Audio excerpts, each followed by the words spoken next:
শুরু হচ্ছে মহিলা মহল। উপস্থাপনায় অনিন্দিতা মল্লিক।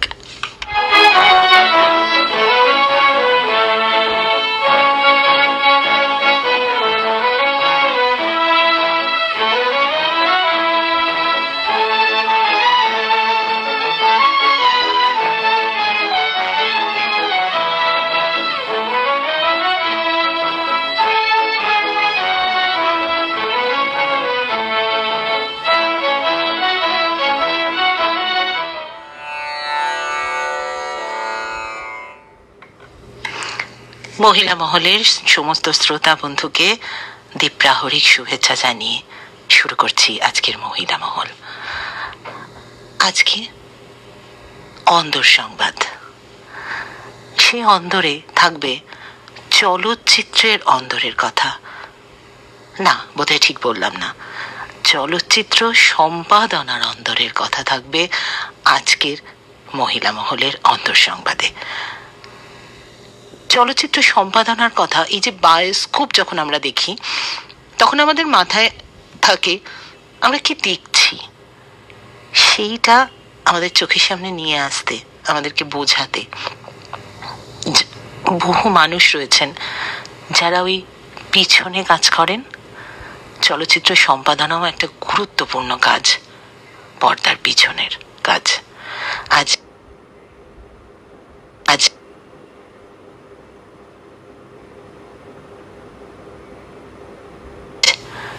চলচ্চিত্র সম্পাদক মিতা চক্রবর্তী বলবেন সম্পাদনার কথা। আর সেই কথা তার সঙ্গে আলোচনা করেছেন বন্ধু উপস্থাপিকা তাবাসসুম আরা। আমরা শুনি আজকের অন্তর সংবাদে চলচ্চিত্র সম্পাদনার কথা।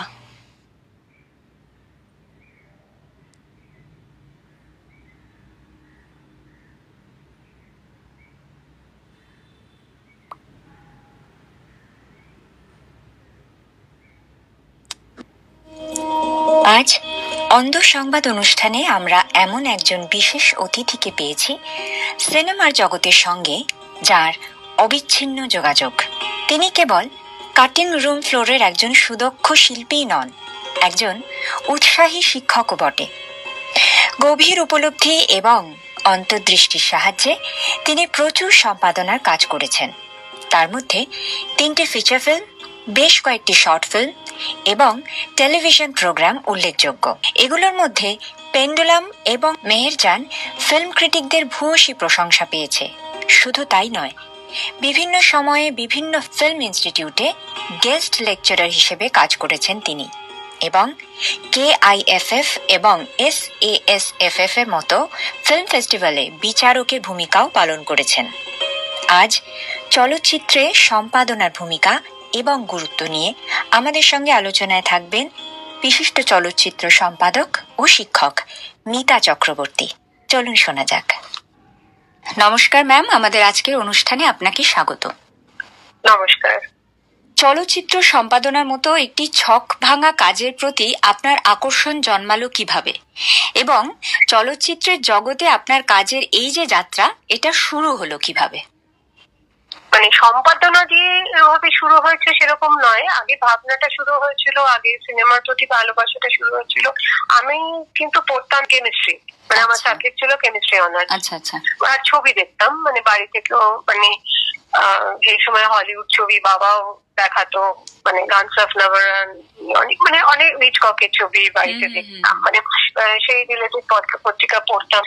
তো এই পত্রিকাগুলোতে দেখতাম যে সিনেমাকে যেভাবে দেখা হতো, সিনেমা নিয়ে যেভাবে ভাবনা চিন্তার কথা লেখা হতো, সেটা কোথাও একটু অন্যরকম লাগতো এবং মনে হতো যে এভাবেও ভাবা যায়, এরকমও সিনেমা হয়। অ্যাকচুয়ালি সিনেমাটা কি সেটা বুঝতে, মানে বোঝার একটা ইচ্ছা শুরু হয়। এবং সেই সমস্ত পত্রিকাগুলোতে যে ধরনের ছবি নিয়ে লেখা হতো, সেই ছবিগুলো মানে তখন তো এখনকার মতো এরকম সহজলভ্য ছিল না, কিছুই ছিল না, তবুও চেষ্টা করতাম। আমি চিত্রবাণী লাইব্রেরি, নন্দন লাইব্রেরি, মানে এখানের সঙ্গে যুক্ত ছিলাম, এখান থেকে বই পড়তাম।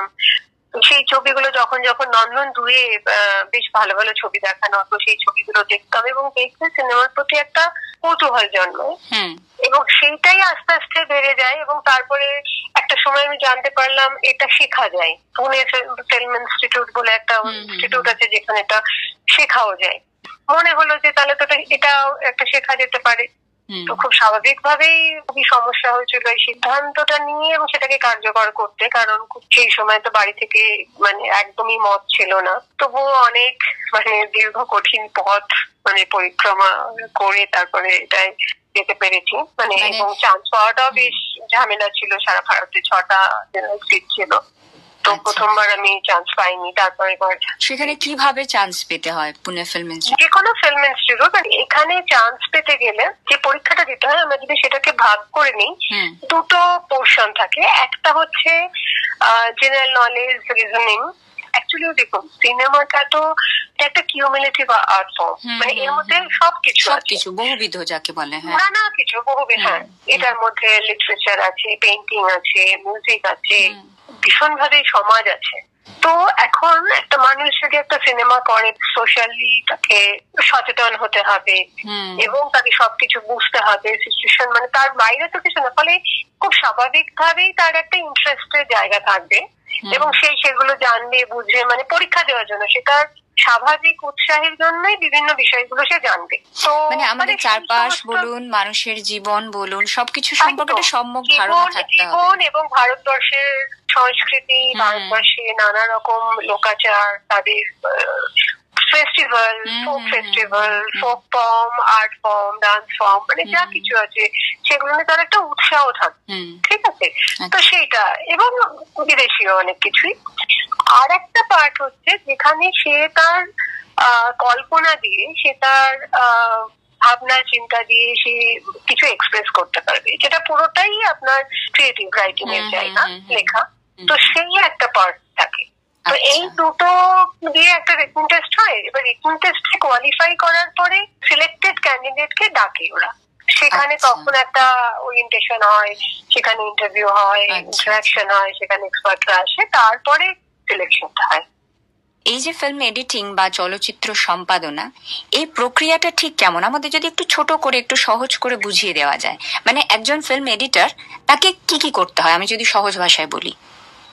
প্রথমে যে জিনিসটা বুঝতে হবে সেটা হচ্ছে সিনেমা ইটস এ ল্যাঙ্গুয়েজ, এটা একটা ভাষা। ঠিক, আমরা ছোটবেলা থেকে আমরা বই পড়েছি, ঠিক আছে, লিটারেচার পড়লে কি হয়, বই পড়লে কি হয়, গল্প না আমরা যখন পড়ি আমরা সেটা ইমাজিন করে ভাবতে থাকি। হ্যাঁ, ধরুন একটা গল্পের একটা নাম নিজের মতো একটা ভিজুয়ালাইজ করে নিই, একদম অডিও এবং ভিজুয়াল, মানে আমরা শব্দ শুনি, মানে শীতকাল, ভোরবেলা, গ্রাম, যেটাকে আমরা দৃশ্যকল্প বলি আর কি। আমরা যেটা ভাবি সেটা আমাদের যে অভিজ্ঞতা সেই দিয়ে আমরা ভাবি। একদম একদম, হ্যাঁ একদম। যে কারণে বলা হয় একটা উপন্যাস যদি 7 জন পড়ে তাহলে 7টা উপন্যাস পড়ে, কারণ তাদের 7 জনের 7 রকম ইমাজিনেশন থাকে। একজন তন্নি মেয়ে, কিশোরী মেয়ে, একজন এক এক রকম একটা মেয়ের ইমেজ ভাবে। ফলে লিটারেচার হচ্ছে অ্যাবস্ট্রাক্ট, কিন্তু সিনেমায় সেই স্কোপটা নেই। সিনেমায় আপনাকে পুরো জিনিসটাই এমন ভাবে তৈরি করতে হবে ছবি এবং শব্দ দিয়ে, যাতে আপনার যে দর্শক সে দেখে সেই ফিলটা পাবে। সিনেমা ইনফরমেশন নাই, তার বাইরেও সে সিনেমা যে অনুভবটা পাবে, এবং সেটার জন্য কিন্তু একটা চর্চা লাগে এবং এটা খুব কঠিন একটা জিনিস, মানে এটা অ্যাচিভ করতে হয়, এটা শিখতে হয়, এটা জানতে হয়। তো মানে আমার যে দর্শক বা আমার যে অডিয়েন্স, তার সঙ্গে আমি কতটা যোগাযোগ তৈরি, কতটা কানেক্ট করতে পারলাম। একদমই একদমই, মানে অডিয়েন্স বুঝবে। একটা মেয়ে, ধরুন আমরা লিটারেচারে পড়তে পারি তিনি অফিস থেকে এসে থম মেরে বসে রইলেন, হ্যাঁ, এবার আমরা যারা পড়ছি তারা এই থম মেরে বসে রইলেন তা আমরা ভেবে নেবো কিরকম। কিন্তু সিনেমায় যদি কোনো ক্যারেক্টারকে আসতে হয়, স্টোরি করতে হয়, তাহলে তার কিছু বিহেভিয়ার তাকে দিতে হবে, তাকে দিয়ে কিছু কাজ করবে, কোনো এক্সপ্রেশন থাকবে, যেটা থেকে যার কিউমিউলেটিভ এফেক্টে অডিয়েন্স বুঝবে যে মানুষটার মনের অবস্থা ওই রকম।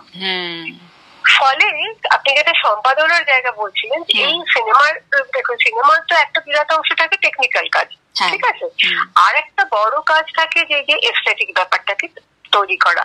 তো সেখানে আপনাকে মূল জিনিস দিয়ে যে গল্প বলা এবং প্রত্যেকটা চরিত্রকে ফুটিয়ে তোলা, তাদের চরিত্রের সাথে চরিত্রের যে সম্পর্ক, তাদের প্রত্যেক চরিত্রের ভেতরে তাদের চলছে আর কি, যে প্রতিক্রিয়া, প্রত্যেকটা ঘটনা, তাদের যে অনুভব, তাদের দুঃখ কষ্ট সমস্ত কিছু, এইগুলো কিন্তু ফুটিয়ে তুলতে হয়।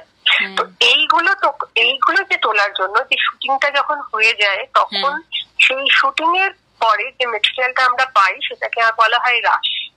ঠিক আছে, এটা বাংলা ইংরেজিতে সবকিছু রাশ। এবার সেই মেটেরিয়ালটা থেকে আপনাকে বেছে বেছে কতটুকু নেব, কোথা থেকে শুরু করব, কোথায় শেষ করব একটা শটের, এবং তারপরে পরের শটটা কোথা থেকে নেব, কোথায় শেষ করব, এইভাবে এই জুড়ে জুড়ে জুড়ে জুড়ে আপনাদের এই জিনিসটা তৈরি করতে হয়।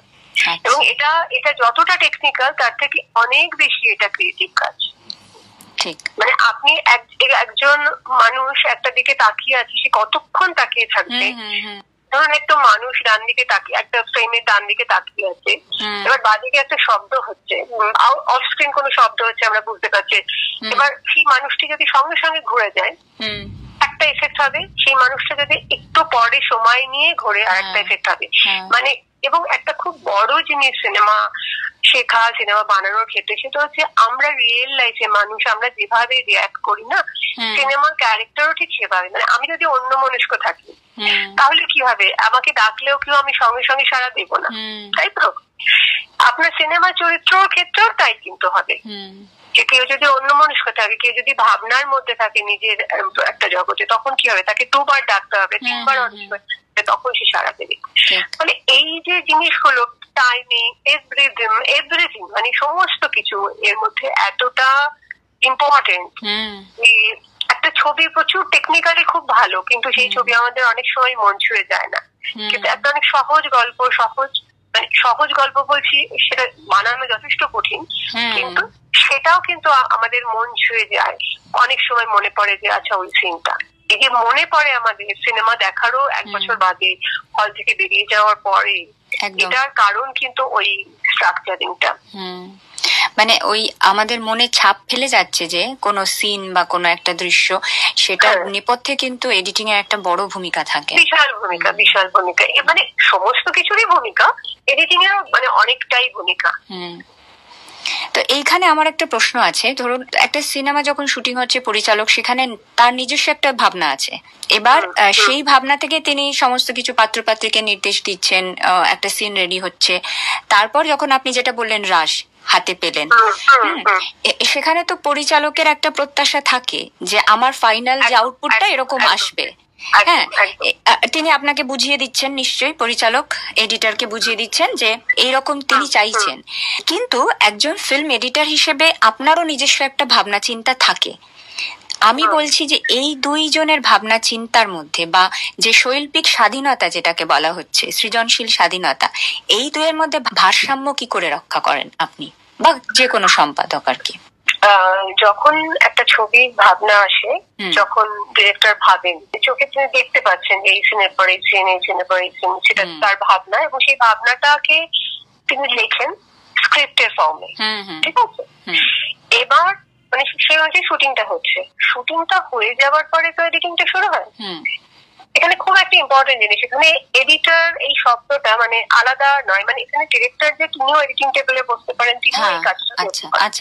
ফলে এখানে মানে যিনি এই কাজটা করছেন, তাহলে তার ক্ষেত্রে যে আমরা যে মেটেরিয়ালটা পাই শুটিং এর পরে, যে রাশটা কি ফুটেজ, সেই রাশটা আর এই যে ভাবনাটা ডিরেক্টরের, এর মধ্যে কিন্তু একটা অনেক সময় একটা গ্যাপ থাকে, এবং থাকাটা খুব স্বাভাবিক।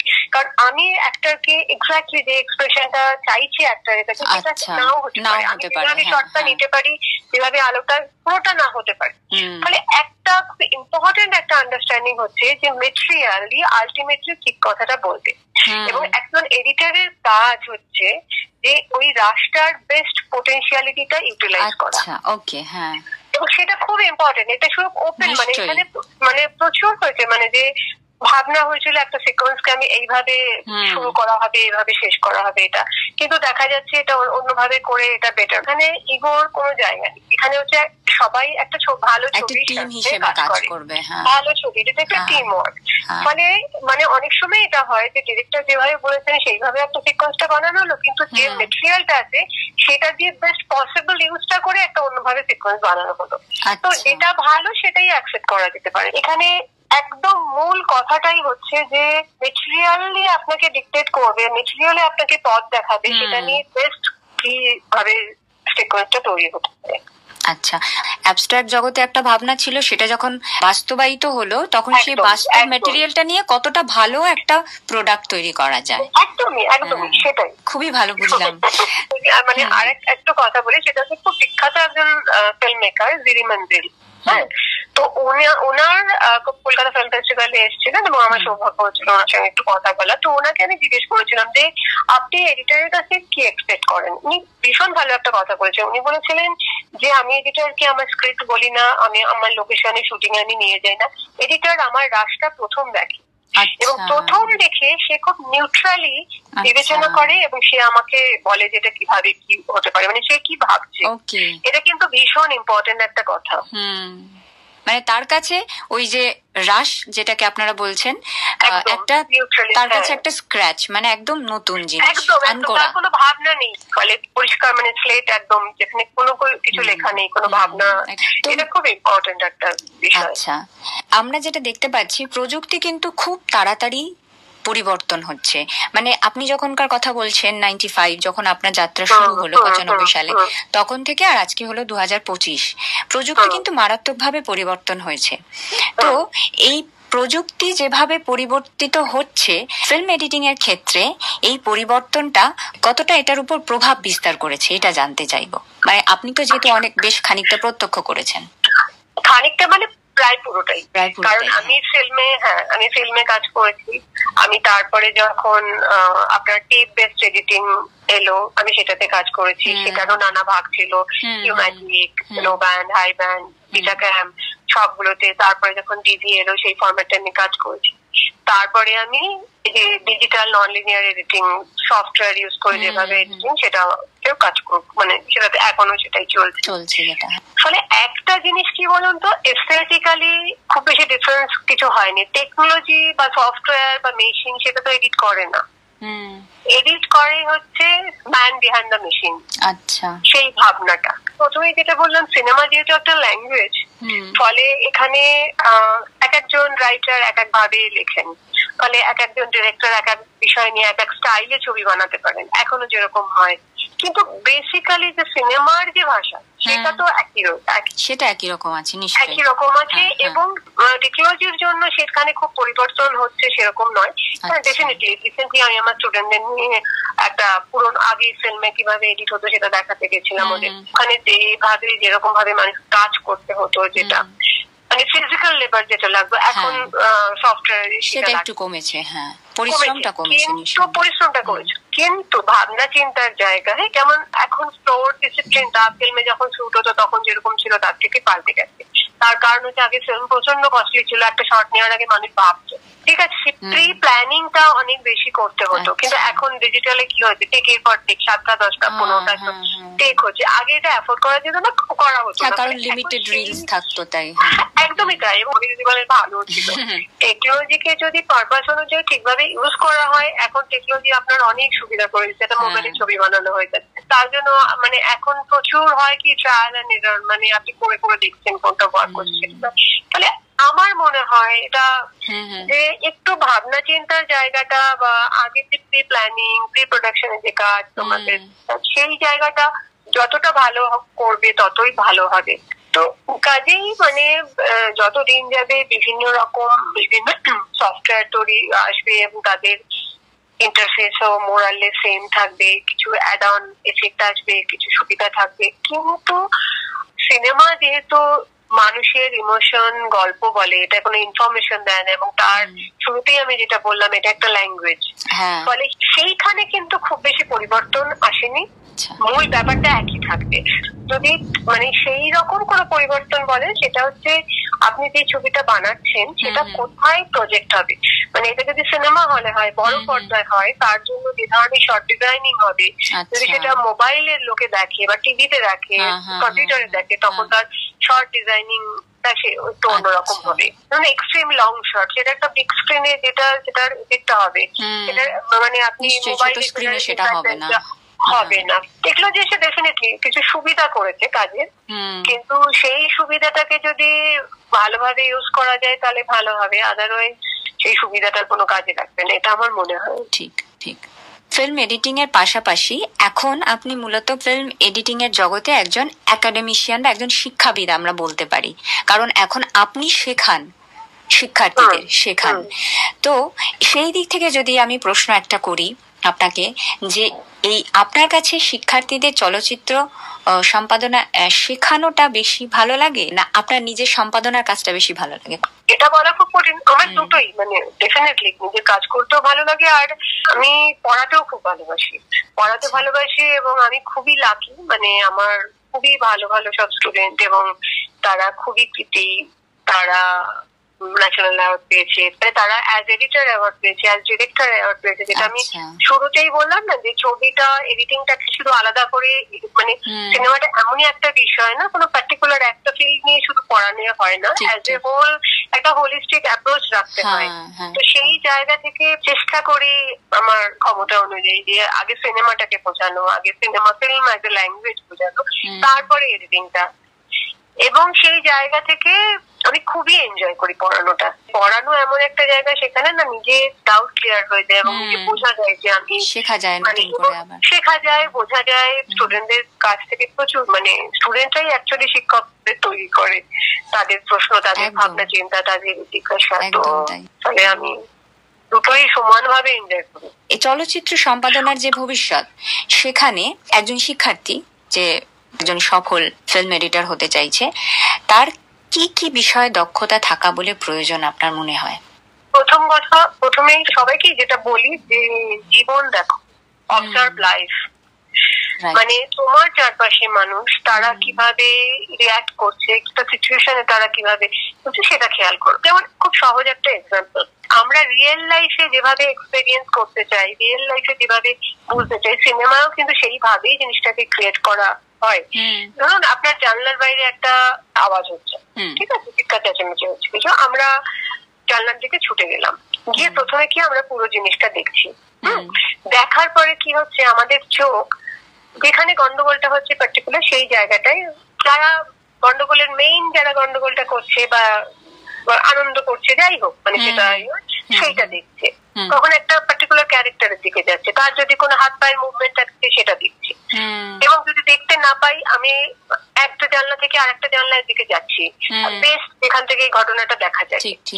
সিনেমায় কিন্তু সেটাই হয়, মানে যে কোনো একটা সিচুয়েশনে বেস্ট পসিবল অ্যাঙ্গেলটা চুজ করা হয়। প্রথমে হয়তো লং শট থাকছে, তারপরে মিড শট থাকছে, তারপরে কারোর এক্সপ্রেশনের দিকে চলে যাচ্ছে, তারপরে সে তার কথা শুনে অন্য কিভাবে রিয়াক্ট করছে সেটার দিকে যাচ্ছে। ফলে আমরা রিয়েল লাইফে যেই মুহূর্তে যেটা দেখতে চাই না, সেটা আমরা নিজেরাই খুঁজে নিই। কিন্তু সিনেমার ক্ষেত্রে কি হয়, অডিয়েন্সের জায়গা থেকে অডিয়েন্স যেটা দেখবে সেইভাবে জিনিসটাকে তৈরি করতে হয়। সেই তৈরির মধ্য দিয়েই কিন্তু আমরা ইন্ডিভিজুয়াল চরিত্রকে বুঝি, একটা চরিত্র সম্পর্কে আরেকটা চরিত্র কি বুঝবে সেটা বুঝি সেইভাবে। এখানে আরেকটা আমি ছোট উদাহরণ দিই, সেটা হচ্ছে আমরা অনেক সময় বললাম যে আজ আমি বিকেলে ওর বাড়িতে গেছিলাম, কিন্তু ওর ব্যবহারটা কেমন অন্যরকম লাগলো।